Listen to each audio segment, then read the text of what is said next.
Hello and welcome. I am the COO and founder of Career Elevation. My name is Wendy Aldaman, and we have a great episode here for you today. I have the wonderful, the magnificent, my best friend, Alesha Metter, here with us today. She is going to tell you all about herself, and we're going to answer lots of great questions today. Alesha, go ahead and tell us about you.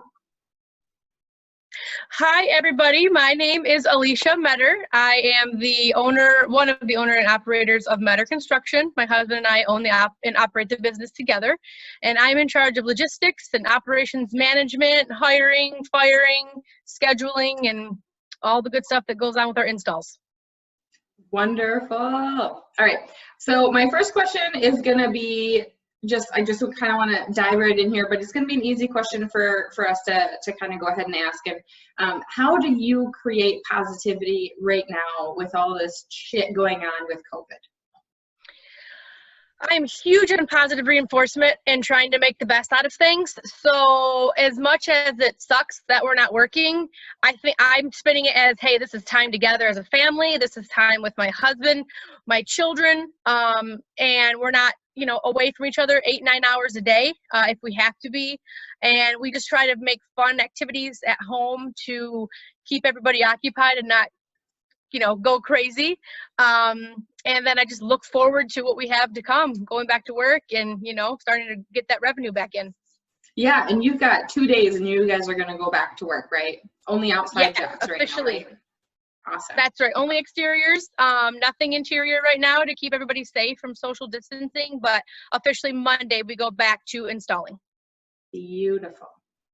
I am just going to kind of lighten the load today, and I'm going to ask you, what's your favorite curse word? Fuck. That's it? No hesitation. I just love to say fuck, and it's just I say it way too much. Yeah. Girl, me too. I swear I could be a sailor for how much I swear sometimes. Yep. I got mine from hanging out with all the Army guys. I think that's where I get my bad mouth from. Yeah. All right. What is your biggest struggle or your biggest challenge that you see when you hire people? Really, in our field, there's two main things that I struggle with is trying to find actual qualified people to install for me, because not only do they have to know what they're doing, they're representing me. So I have to trust them to, not smoke on the job site, keep their shirts on, our rules that we have them follow. So not only finding somebody that's actually qualified, but retaining them, because the turnover rate in construction can be high. So those are the two things I struggle with the most. All right. Do you see any way that you can make that easier? I know that retaining can be very difficult because, sometimes it's just the labor that they think that they can go into a construction job. They think that they can weather it and they can be outside. Is there any way that you have been able to have a better retention rate from what you had in the past because of some things you've implemented? Absolutely. So when we first started, when we were, rough, didn't know really what we were doing, we hired and expected them to, I kind of expected too much out of people. And I learned slowly that, people are going to make mistakes. Everybody, nobody's perfect. So one thing I do to retain because I hire hourly, people from my business as well as subcontractors that I hire. So to retain my guys our teams right now are amazing. I always try to offer them incentives, raises, bonuses, a small gift here and there, a new pair of boots, whatever it is, just to let them know that they're perfect. They're doing a great job. They're an asset to our team. Anywhere from a little text message saying, hey, great job today. Keep up the good work. So that's how I try to retain our guys that work with us every day, our 40-hour plus guys. And then in regards to subcontractors, instead of just thinking, all right, you know how to do this fence from A to B, we show up on the job sites, we groom them. If they have questions, myself or my husband will go out there teach them how to do things, because doing this so long, we've learned and taught ourselves many tricks and many different shortcuts to make our lives easier.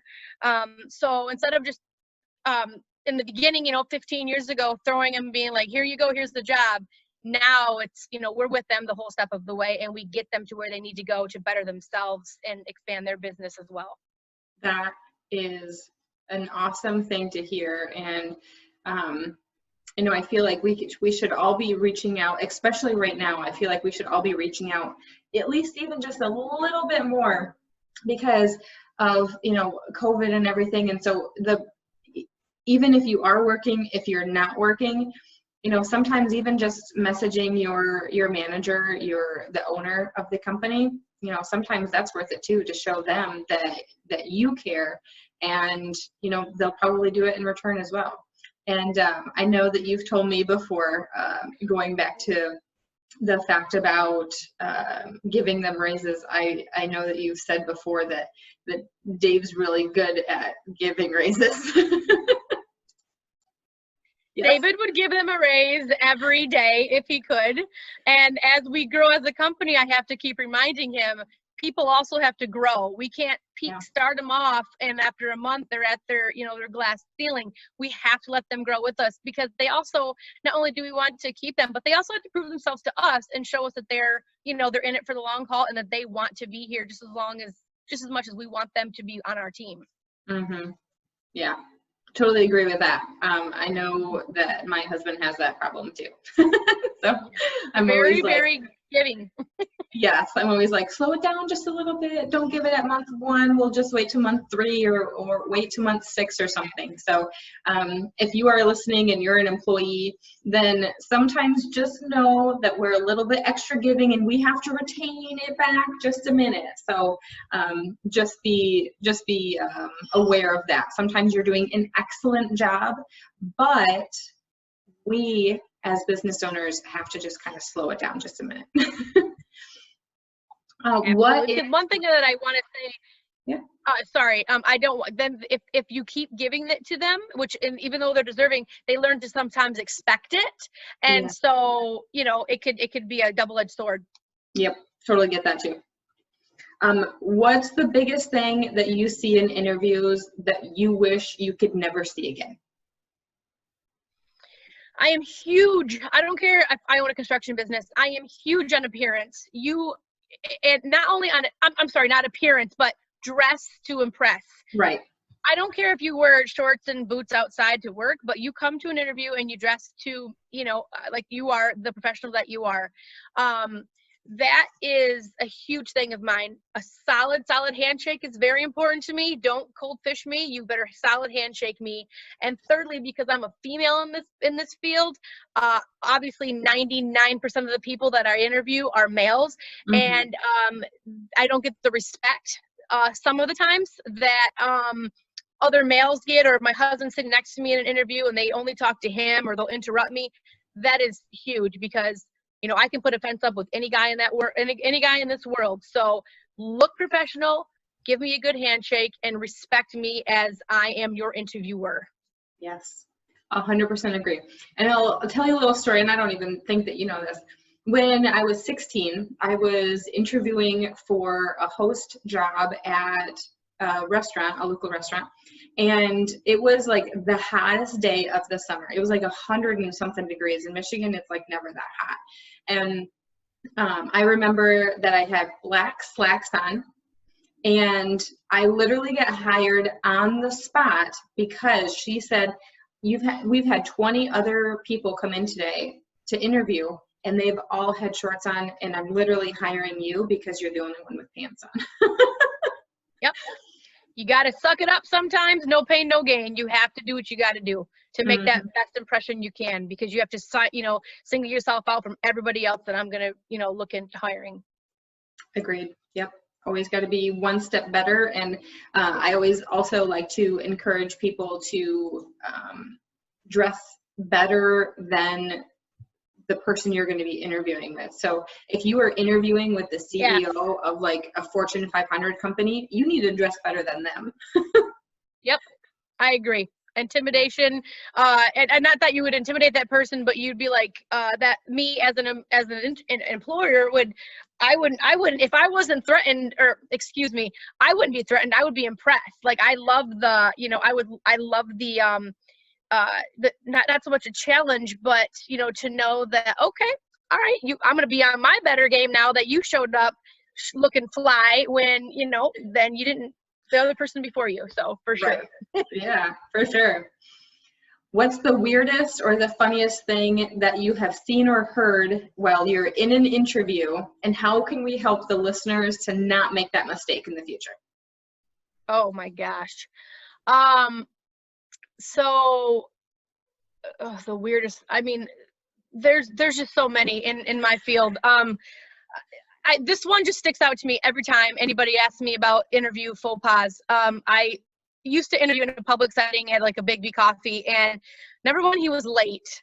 Number two, he comes and sees me, ignores us, goes and orders his coffee, then comes and decides to sit down and introduce himself. And it was the middle of summer, and he had this winter hat on with like the long strings. Mm-hmm. And now listen, I do not judge. I love tattoos. I love any kind of artistic expression, but people have to remember you're going to be doing work for all different kinds of people, 90-year-old women, 20-year-old men, whatever. And he took his hat off, and he had these horns tattooed on his head.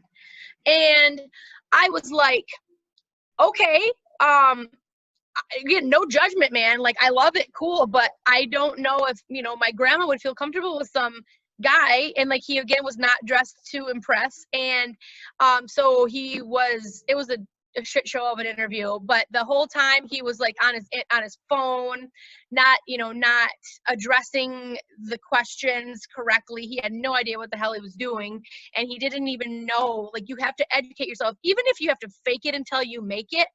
Educate yourself on what the job is you're going to interview for. He didn't know the simplest things that most people know common sense wise in regards to how to level a post or something like that. And, in my opinion, this guy should have known, and he didn't take the time to educate. He couldn't even pretend he knew. And it was, it was a huge struggle for me to keep the interview going with him not backing up his stuff, and with him distracting on his phone and not making good eye contact. Well, so there's a lot of takeaways from that. So for our listeners, so that you can grow from this, if you have any kind of tattoos, one, if you can cover them up, and if you can keep them covered, even if a male is wearing like some kind of foundation to cover it up, that is a great way to go. I know that they make male tattoo cover-ups now that is basically like foundation. So if that's what you need to do, especially going into your first interview, if you get the job, then you can say, hey, I just want to let you know that I've got this tattoo. Do I need to continue to cover it up, or are you okay with it? Because like you said earlier, you are representing Metter Construction, and does Metter Construction see the same views as you about tattoos? And the other part is, especially, you need to educate yourself on the job that you're going to be interviewing for. If you don't know what the job is going to entail, then Google your freaking heart out. Like, I feel like I have a PhD in Google and in YouTube. So I need you to step up your game if you don't know about the job you're interviewing with. Absolutely, 100%. Not only the job you're interviewing with too, but the company you're interviewing with. I love it when somebody says, hey, you're a veteran-owned business, you are been in business for this, little things. That's impressive to me, because I know they took their time to learn that about our business. Yes, and because we're best friends, I know everything that you post on Facebook all the time. So if somebody brings up a detail about a fence job that you did, and they ask a question like, hey, how come you hung this fence instead of this fence? That, in my opinion, if I was interviewing with you, I bet you'd probably give me the job, because I know the details, because I went on your Facebook page, because I'm asking the additional questions. Sometimes just those little pieces really make a huge difference in interviews. Absolutely. And two, just to roll off of that, if you don't know the answer to every question, it's okay. I'm Yeah. here to teach you, and you might teach me something too. I mean, I'm Yeah. always learning things. So it's okay to say, I don't know the answer to that, but I will find out, or can you teach me? And I just want to say one thing, because I don't want to sound like I'm a judgmental person. I'm, like I said, I'm all about, body art and all those things. It was just I think if the interview would have went perfect, I would have been able to look past the horns, if you will. But it was just like, and I don't mind it if that person was on his normal day to day, but like I said, it just goes back to that first impression. Like, that's, in my opinion, that's not what I would do. So I just didn't agree with that. So love you all though. I totally see that and understand. Where do you find the most amount of your hires? Where do you look for them? Craigslist, Indeed, where do you look for them? Indeed, really, I'm a member of a few contractor groups on Facebook. I love Facebook. Facebook is my platform for advertising, my main platform. So Facebook, a group of different contractors from all over the place in Michigan, and to localize where we live, and we feed off of each other. Some are looking for temporary work. Some are, I can hire right away as subcontractors, but Facebook is, in my groups, I love. It's the best. I totally agree. And I think that people really discount finding employees on Facebook.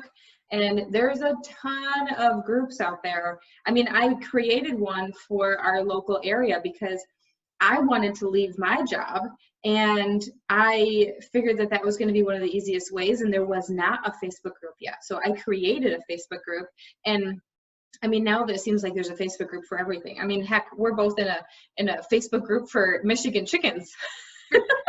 Chickens. Yeah. I had a goat one too. Right. There's a Facebook group for everything. So if that is one way that you are able to find hires, or that you're able to find a job, then definitely look for Facebook groups. It is not unreasonable to find a job from there. Absolutely. And what I do too is Go ahead. Oh, I was going to say, if I find a guy that I like, of course I'm going to, Facebook stalk him or her. But he can do the same. They can do the same thing for us too, to make sure I'm legit business, to see my feedback, my recommendations, and my reviews. So you can learn a lot before you even make that initial contact for somebody. Totally agree. Whenever I think that I want to hire somebody, I will always Facebook stalk them.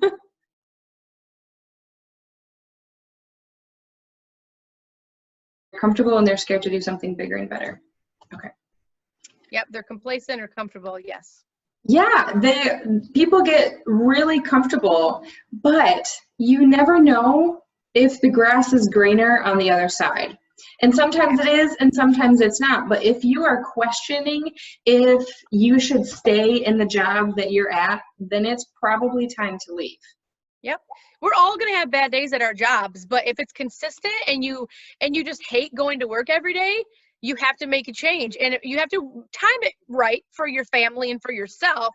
But once you make that leap, because I've done it personally, and you leave that, working for somebody else to work for yourself, and then it becomes successful as it was, like it was so worth it. And it was scary, but I did it, and I'm so glad that we did it. Yeah.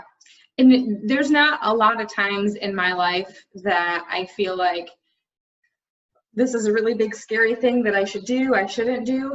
It is always so much easier once you've done it. Just take the first step and just start doing it. Just begin. Yep. On a scale of 1 to 10, if you were to have to find a job, how do you think that you would do tomorrow?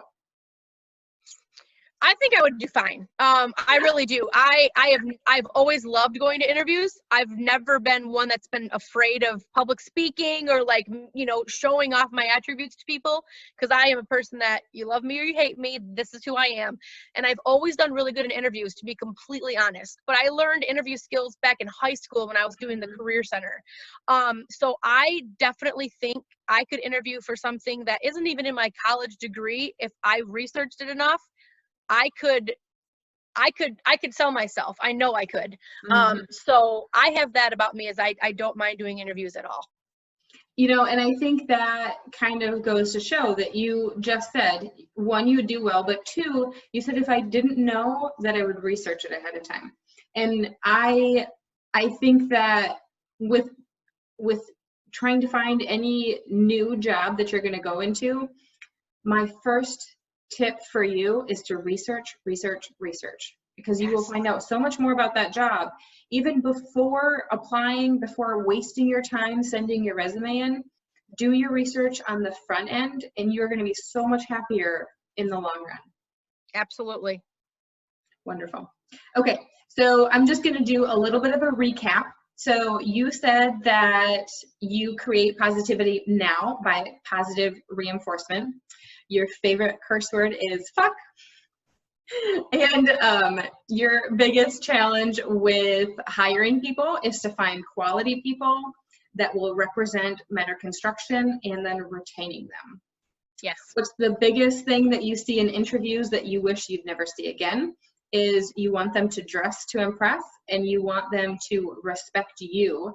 I think that goes to show that everybody needs to respect anybody else, and no matter what field. What is the weirdest and funniest thing that you have seen or heard in an interview, and someone was late, they ignored you, they didn't introduce themselves, and what they really could have done was educate themselves about the job that they're interviewing for? You find most of your employees from Facebook groups and Indeed. And you think people stay in their stagnant job for too long because they're just too comfortable and they're too scared. Alesha, is there anything that I haven't asked you that we should talk about before we head out? Gosh, I don't think so. I think that was some great conversation, and we kind of encompassed the entire scope of interviewing and hiring. And no, I think it was great, and I'm excited to do it. Beautiful. Where can our listeners connect with you? Social media, Facebook, at Metter Construction, simple as that. My phone number, 517-914-2004, and email, metterconstruction@hotmail.com. Call, text anytime, email, and I'd be more than happy to be a resource for anybody in regards to construction projects. Even if I'm not the contractor that you hired, people can still call me and ask me for advice and questions, and I'm always available. That's beautiful. Thank you for always being that giving person. I think that that is what the world needs more of, is to have more giving people. All right, listeners, thank you so much for watching, and keep elevating your career and your life.